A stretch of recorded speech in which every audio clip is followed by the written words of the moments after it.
Bible contre canon. Pour que la Bible puisse être répandue partout, apportant la lumière à la multitude, certains hommes ont dû peiner longtemps, faire preuve de beaucoup de fidélité, supporter même la persécution. Aujourd'hui, dans notre pays, il est facile de se procurer une Bible, mais il n'en a pas toujours été ainsi.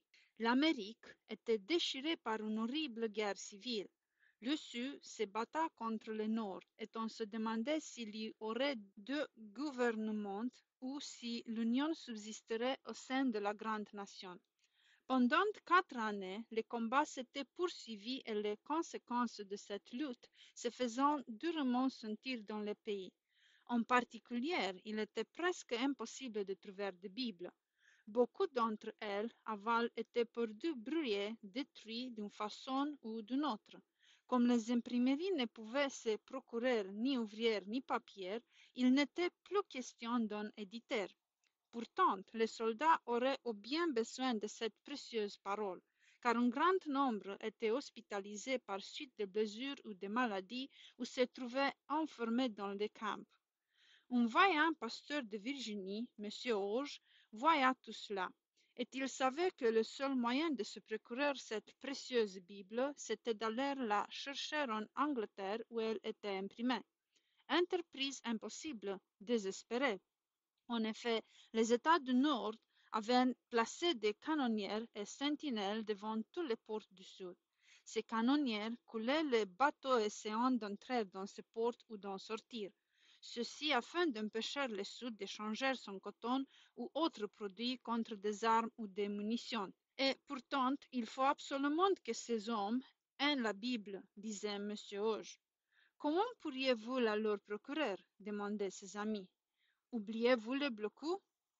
Je passerai au travers en me confiant au Seigneur, qui m'aidera à triompher, répliqua-t-il plein de foi et de courage. Pour se frayer un passage, il fallait quitter secrètement les portes en bateau, naviguer en pleine nuit, toute lumière éteinte, et s'éloigner sans avoir éveillé l'attention des vigilantes sentinelles. Monsieur Auge en prit le risque et commença ses préparatifs. Il ne confia à personne le nom du port d'où il pensait s'échapper. Personne ne devait connaître non plus la date de son départ. C'est fou au début du mois de mars, un jour où la mer était agitée et les nuages menaçants qu'il entreprit son voyage. Par une nuit très obscure, son voilier s'éloigna silencieusement des quais. Aucune lumière à bord.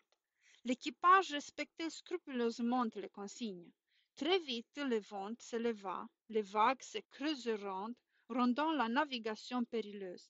Mais ceci voulait dire que les canonnières étaient eux aussi occupés à de difficiles manœuvres. Les voiliers louvoyaient dans la tempête, s'efforçant d'éviter le dangereux voisinage des ennemis. Quelle joie pour tout, quand, aux premières l'heure de l'aube, ils virent disparaître derrière eux à l'horizon la passe où veillant les canons. Mais ce n'était qu'une étape du voyage. Il fallait se procurer les Bibles et les ramener en Amérique. Monsieur Hoge était un homme de foi et il avait déjà accompli bien des exploits difficiles.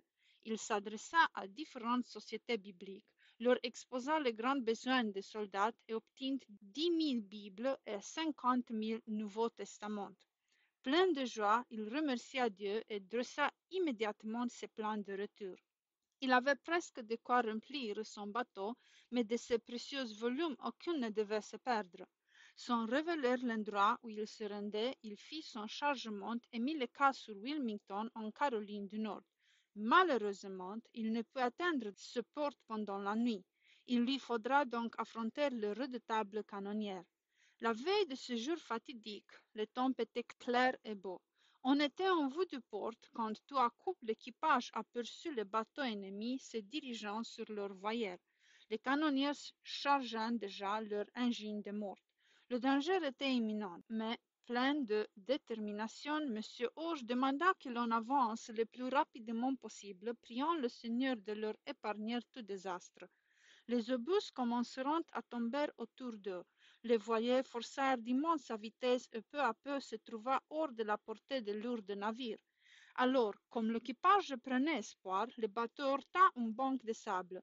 Par bonheur, les vagues qui étaient ôtées le souleveront et lui permettrait de continuer sa route et d'atteindre son port d'attache. Quelle joie de débarquer sain et sauf avec une cargaison intacte! Monsieur Hoche peut ainsi offrir la Bible à plusieurs chefs militaires, et particulièrement au général Robert E. Lee, le célèbre héros du Sud.